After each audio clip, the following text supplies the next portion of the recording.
we just watched him in a brotherhood, sisterhood series, which was, we grew up with it. The Best Man, then the Best Man final chapters, which I couldn't stop talking about because everybody in the cast, they look like they have stopped in time. They must be vampires. I'm not sure what's happening. But let me welcome. He plays Julian, and he's also in one of my favorite horror series, which is coming back. So I got questions. Let me welcome the one and only Harold. Let me get this correct. Perrineau. Is that correct? Whoa. Is that terrible? Too, like Perrineau. Perrineau. I tried to get the French in it. Welcome to the Karen Hunter Show. Hi. Hi, Ms. Hunter. How are you doing? I'm good, sir. I'm good. How does your family pronounce your last name? Oh, they just say Perrineau. Okay. Like Perrineau. There's no flair. It's just Perrineau. We are 3 degrees of separation. You're one of your cousins in Bermuda is my godson, so I kind of I know you a little bit. But that's right. Yeah. You got family in Bermuda, right? I got family all over. So that's probably true. All right. 4 brothers: Anthony, Brian, Lance, and Malik. Right. Did you have rivalry with those brothers, and are you the most successful of your brothers? Well, I mean, I guess it depends on how you categorize sex. Woo. Success. All right, Dante, let me introduce you to Dante. Wait, hold on, Harold. Dante's a sex expert. Like, he knows all the things about sex. He does relationship counseling and all of this, right? So I guess that was Freudian. Maybe you have a question for Dante later. I don't know. Is that what happened there? Is that what happened? I don't know. I don't know what's going on with you. But so I guess it would be how you categorize success. I certainly have had a lot of success in my chosen field, but my brothers are all pretty successful dads and human beings and stuff like that. My brother Haj Malik, Malik isn't here anymore. Unfortunately, we lost him at the beginning of the pandemic. But yeah, I know. Is there rivalry? I mean, of course, it goes back and forth. It goes on and on and on. At the end of the day, we love each other, but every once in a while, it gets a little. Ma, I like you more. Dad thinks you're better. I can't play basketball, so my dad pretty much found me kind of worthless for a long time. Just a joke. So when you came home, there's a viral video of this young man singing Matilda in the back seat. Matter of fact, Smiz, I know I sent you the audio. Okay, let's play This Little Man Is Everything. Go ahead, play it. Okay.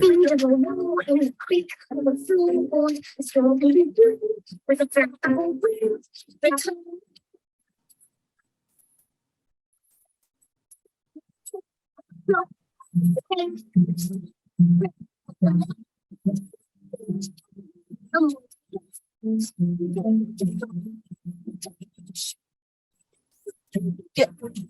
Come on, Nathan. So, but it's not just that he's singing Matilda, it's the gestures, and he's just all into it. So his dad stops the video, because apparently they can't shoot the vision. I'm telling you, can't do it. Smith, take it down. We'll tweet it out. So his father stops it and is like, "You better know your multiplications as well as you know this damn song. Like, I know you better know your math and science. You better have this down the way you got this song down." He's 11. His name is Nathan. And awesome. He was so impressed the internet that Delta Airlines is flying his family to New York to watch his first Broadway play ever. So, are they going to go see Matilda? I don't know I guess they're going to see something. Yeah. Matilda was the last time I was in New York, it was on Broadway. I think it was on Broadway. So I don't know. I ain't out there like that, Harold. You the one in movies and things, breathing on people and taking off your clothes and doing all kinds of things, fighting and stuff. Woo. Yeah, it's a lot. It gets crazy. Dante, is there something we need to know right now? Holla from Brooklyn. What's going on? I'm just trying to find. She's talking about me taking off my clothes. I'm Freudian, slipping all over. I just need to know, Dante. Is there something happening? Nothing. I'm still listening, but that was the most diplomatic sibling rivalry answer I've ever heard. I commend you. You are not. Go home. No, I thought it was. I think it's really true. I think it's a fair thing to say. Like, we get into it, but we don't get into it too bad. You know what I'm saying? We get into it when we do, but but growing up, being the theater guy, because you said your father said you would work. He didn't have a lot of time for you because you didn't play basketball. So I'm imagining a couple of your siblings were athletes. My brothers are they're just really good at all the sports stuff. It's really weird. I'm quite coordinated. I wound up dancing for a really long time. I had a scholarship at the Alvin Ailey School, so I'm quite coordinated. But sports, I can't wrap my brain around it. I just can't. No, my limbs suddenly don't work. I don't know what's up. So speaking of that, I first came in contact with you in Oz. That was the show that I couldn't get enough of. And you were in a wheelchair in prison, which I was like, damn, that Oz was the realest. Woo, that TV series. And Adebisi was my dude. I don't know why I had an affinity for it. Maybe it was the hat that just somehow defied gravity and stayed on the side of his head. I don't know what it was about Adebisi, but I love me some Adebisi. People love the bad boys, and he was a bad boy. What when you got the script for that role, what were you thinking, and what did you draw upon to play that character? So Oz was the first hour-long dramatic series on cable television ever, right? Before that, there'd been some like half-hour comedies and stuff like that, but it was the first hour-long dramatic series, which sort of launched all the other ones. And so, in an hour-long format, on cable television, there were no commercials.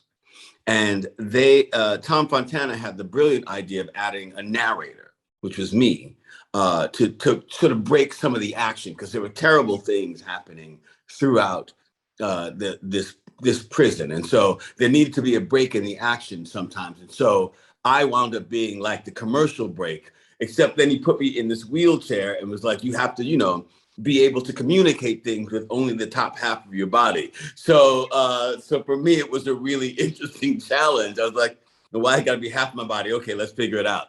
But for me, it was a real interesting challenge to figure out how to make it really look like, he was paraplegic and still used, the top half of his body, and still was able to be real, but also able to be like an entertaining kind of break in the action. And so I thought it was quite a puzzle piece to figure out, and I was excited about the challenge, and hopefully, I think we did it. No, y'all did. The craziest thing on set, because it was an ensemble cast of characters that gave us the guy from, is it State Farm commercial? No, he's more than that. But JK, he's an Oscar winner, yes, Oscar winner. That dude, you got, as I mentioned, Adebisi. I mean, it was so many great actors. So many guys. Wong, Chris Maloney came like Edie Falco. Yes, Chris Maloney. Yes, he was nasty. Lauren Velez, the dude now, Dean Winters, who's mayhem on those insurance commercials. Like, so many people. Rita Moreno was there. Oh, so many people. Craziest thing on set. There was one time, it's an Adebisi thing. There was one time, and we had all read the script, but a bunch of us were there. And the really cool thing about being on set with all those dudes is that we all were like young enough, but trusted each other enough that we could do the wildest things. And so craziest thing I'd seen on set at the time for me, was Adebisi has a fight with a guy, and it's a big violent fight. And after Adebisi wins the fight, the guy is on the floor. He picks the guy up, he throws him on the table, he pulls down his pants, he puts on his earphones, and then he starts raping him. And at the time, we were all like, "Wait, that's in the script? Is that what we're doing now?" And it was the wildest thing, because you have to really trust the other actor to do that. Do you know what I mean? To be there and keep fighting, and all the kind of the testosterone happening on the set, all that male machismo stuff. And at the time, that was one of the wildest things I had ever seen, until, then somebody did a thing where he shot in another guy's face, and then that wound up being wild too. So I don't know. There's a lot of wild stuff going on. That was one of the most violent And I just finished watching Gangs of London, which I think is the most violent series I've seen since probably Oz, which was very violent. Gangs of Sons London, of is that Anarchy. new? Is that something new? Gangs of London, I think it's 2 seasons in. Speaking Okay. of London, Dante's just coming back from there, but that is a violent. But Oz was one of the first. It Yeah. predates all. I didn't know it was the first cable series. I didn't know that dramatic Yes. series.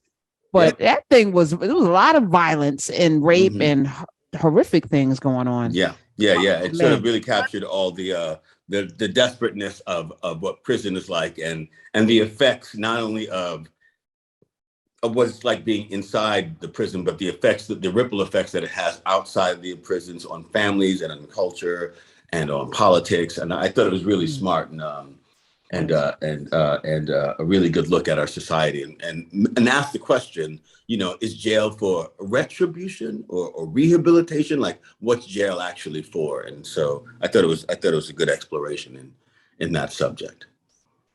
Go ahead. I'm sorry. 866-801-8255. Dante, your mic is going in and out, but go ahead. Ask your question. I wanted to say, did they do any prison research? Like, did they research the script within prisons? Can you hear me, Karen? Or no? Yeah. So not only did Tom do a lot of research, he's a really actually great, like, sort of historian of a bunch of different things, and prisons and prison reform is one of the things he's really, really great at. We all, the actors, also did a bunch of sort of our own research. I had some family members who had been there, myself and Eamon Walker. We found a liaison that took us up to Rikers Island so that we could actually talk to some of the gentlemen who were incarcerated. We did that a couple of times a year so that we could actually have a real understanding from inside what was actually happening and the way people felt. And because you can really stereotype people, like, who are incarcerated. You can stereotype it really quickly, but we wanted to understand what those human beings were going through, what they were feeling, what their aspirations were. And so there was sort of a lot of research that went into all the things that we were doing. Yeah. Well, I'm so glad that you came in. So I reached out to him on Twitter, y'all, because I have no shame, and I feel like of the cast, everybody gets a lot of attention, and I feel like Julian wasn't getting enough love, and Julian showed up. Julian was kicking ass in the Best Man final chapter. Julian, and I'm gonna say, of the cast members, and there's a lot of conversation about how old everybody is, but you're the oldest, and you took your shirt off, and I said, oh, Harold's been working out. What are you doing, man? You are north of 60, and you look. I said, hey, Harold, what are you doing? You turn back the hands of time, as Cher would say. Man, that's it. Anyway, that's the stuff I like to do. And yeah, it was a lot of work to get merch done. There was a lot of, because right before it, I had done From, and I gained some weight on purpose. Yeah, you looked a little chubby. I was like, like, I was shocked. Wanted him to look ex-military, like he just retired, but he was still like strong and beefy. And then Malcolm said, I think Merch is going to start studying MMA, and so he's going to have a fight. And I was like, oh, Malcolm. And so so we were in the gym, and we were just working on, just a lot of stuff some of the stuff I work on already, and so some of the jiu-jitsu and boxing stuff I already work on. I didn't know that. So this was kind of like typecasting, because you look very convincing, but I know how hard it is to get into shape after a certain age, to stay in shape. Yeah. And I was like, you should get an Emmy just for that. Just for starving yourself. Is that what you had to do? No. I didn't starve myself, but I did have to go on a pretty strict diet. I did some intermittent fasting where I would only eat between the hours of 12 in the afternoon and 7 at night. And then at some point it was only intermittent. The intermittent fasting was only with proteins and vegetables, and just lots of water and lots of hydration, stuff like that. So Morris Chestnut actually helped me out quite a bit whenever I had like real questions about like, what do I need to do here? What do I need to do there? And so he was really helpful for me with a lot of that stuff. Y'all better see it. All right. People got questions for you. I don't know. I don't want to be greedy. Harold Perrineau is here. Harold Perrineau. He's in a lot of things, from Lost to Oz to now the final chapter, the Best Man final chapters on Peacock. Actually. Man. Derek in Georgia has a question for you. Welcome to the Karen Hunter Show. Hey, Derek. What's going on, family? How's everybody doing? Awesome. Good. How are you? Oh, bless. Dante, glad to have you back. Hey, you know what? Hey, Harold, you know what? Me and my wife, we're fans of Claus. So did you, and this is about method acting, do you realize that Dean was showing up in Best Man final chapter? Now, for those who don't know, Claus, Niecy Nash, Harold plays Niecy Nash's brother who's on the spectrum, right? And who's amazing. You are amazing in that. You need an Emmy for that too. So wait, Derek, you said Dean showed up. Harold, do you see? Did you do that? Well, I can see how some people see it. Listen, here's the one thing there are a couple of things that are really true about Dean, and they're true about Julian. They're both me. So that's, I can't really get away from myself. But they both are really nice people, and they're both really introspective. And so I did notice there were times when Julian would take time to think about something, or the way, I'd move my hands, even though my hands are really particular, because Julian's hands move like Malcolm Lee's hand, because I think there's a lot of Julian and Malcolm Lee. And so, but I know that moving my hands probably looks a lot like Dean.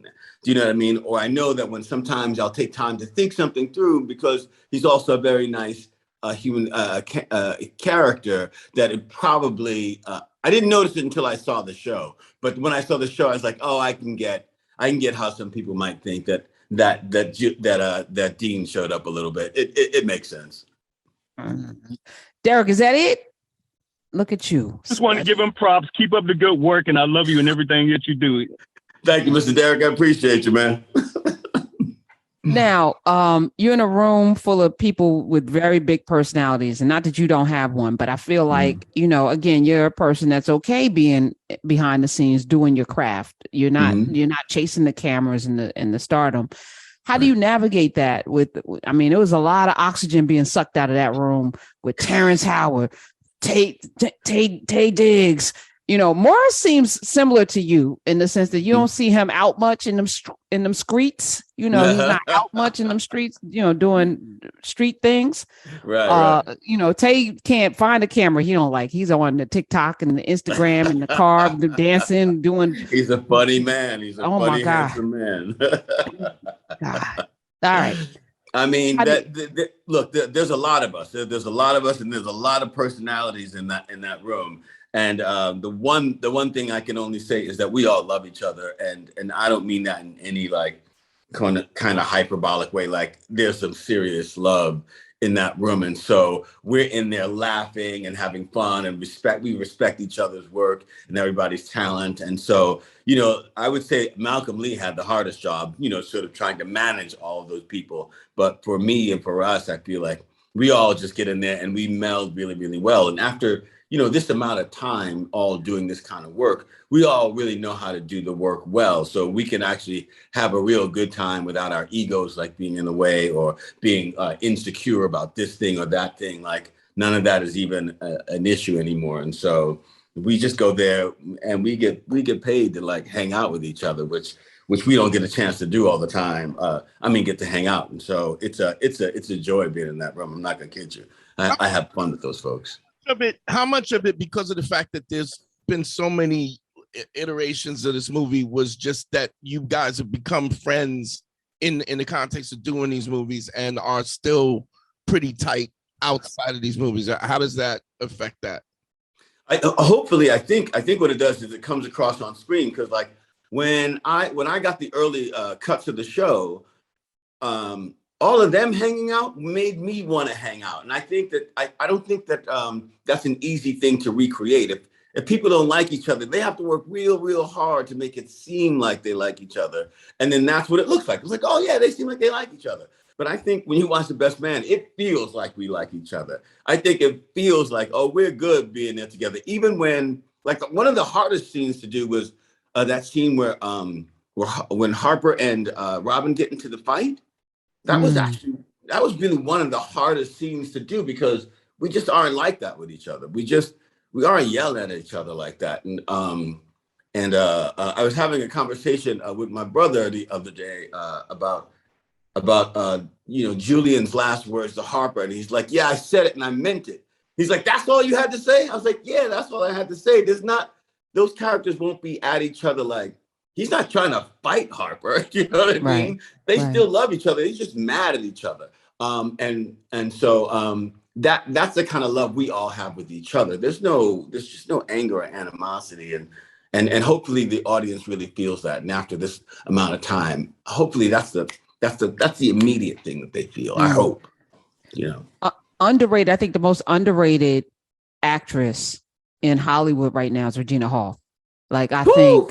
Range, man. Like I don't. Man. Again, talk about it. Talk about it, Harold. Talk about it. I mean, like, look. I think I'm going to be honest. I think me and Regina Hall had a lot to do in this whole Best Man series, and because I think we kind of do it without effort. Like it seems like they're just being themselves, but there's a lot of work happening, and Regina Hall is so funny. And so talented, and also really, really heartbreaking.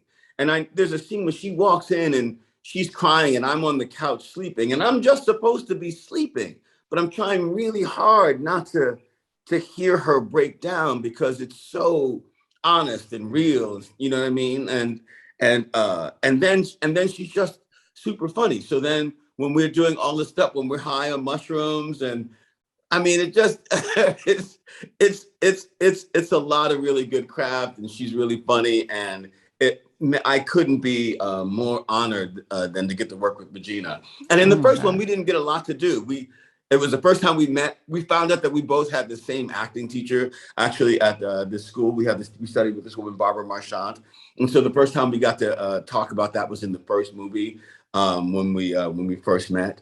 And she's like on my lap, and she's like, "Oh, this is awkward. You studied with Barbara Marchand, so did I."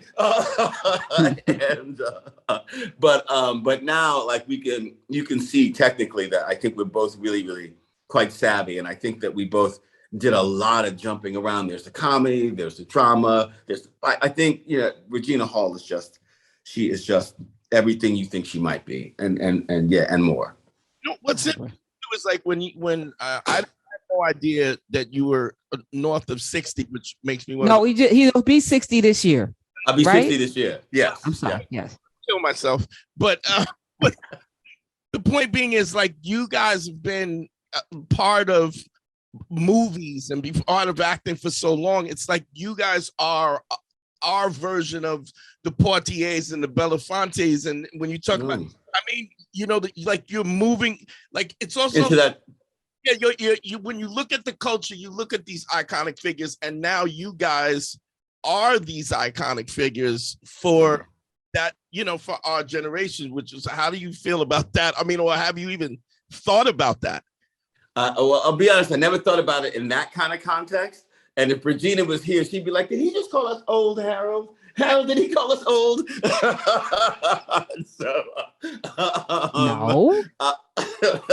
I hadn't thought about it in that context, but I have because of the way people have been sort of reaching out. And then when I reaching out and talking about it and talking about like how they grew up with these characters or how their parents introduced them to these characters, or how, like us, they were in college when these characters came out, or they had just gotten out of college when these characters first came out, and they feel like really seen and heard. Like it had been occurring to me, like, oh yeah, we're gonna hold the place, especially for for Black Americans. We're gonna hold this space that's really it's a wonderful place to be. It feels those characters feel revered. That's what it is. Not me revered, but those characters feel revered, and like lovely images of us that will last for centuries. Hopefully, you won't be able to tell one story about Black people ever again, because you'll always have these characters like present another option Yes. for you. And there's somebody for everybody too. I feel like we can all relate to somebody in the cast. Yep. And so like, yeah, and I'm a little speechless by it.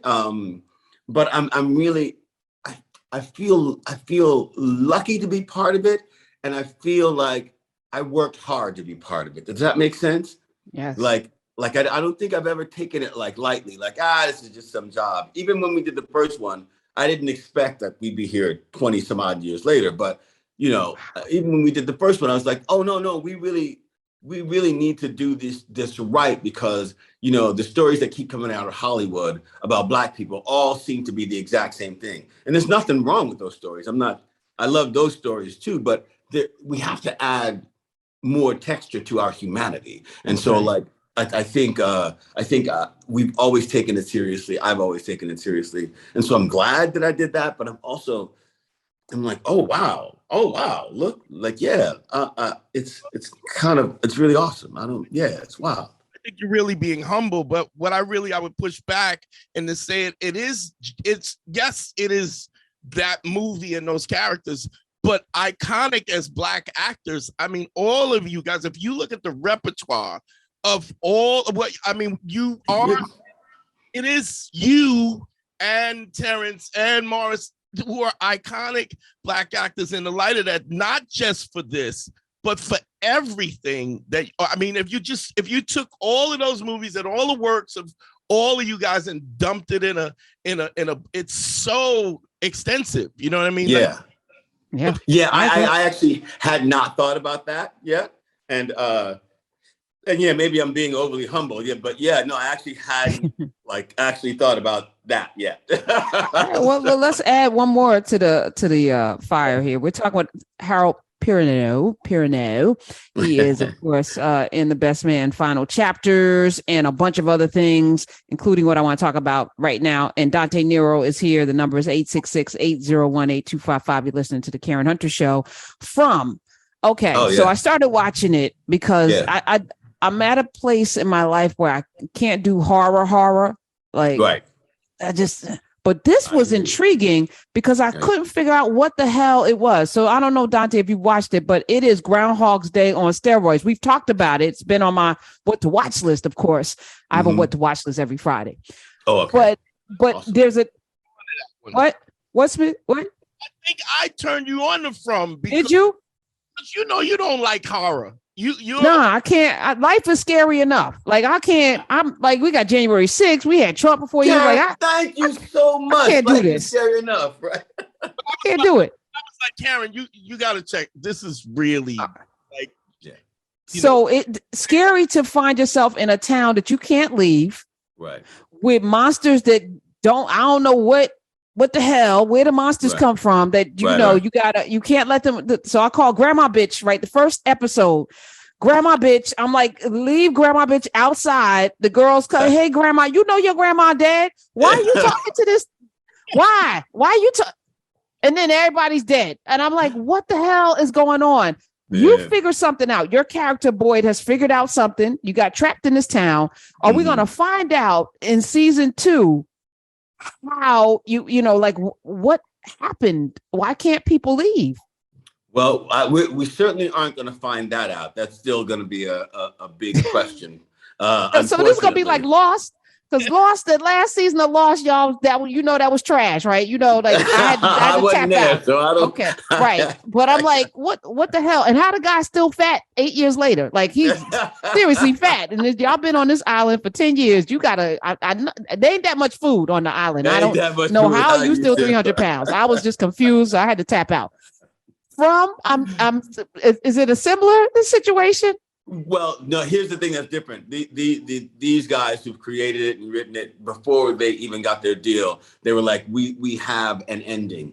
We know how to get there. We know how to get there. We know where we're going. They do this analogy. Like, if you were taking a road trip from LA to New York, they know the address in New York they're going to.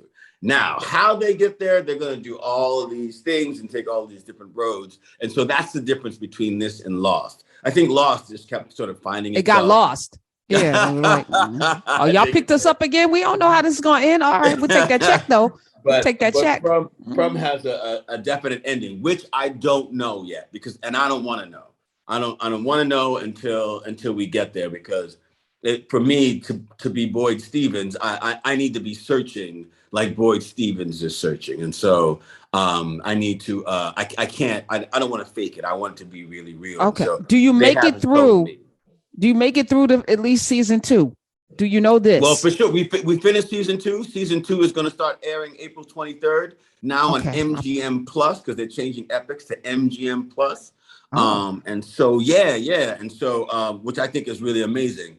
Because you hear the line from MGM, you go like, oh right, MGM, I know that, but not that many people know what Epics is, right? And so, but now we'll go to MGM Plus, and you'll have all the shows. Godfather of Harlem will still be there. They got a bunch of other new shows that are coming.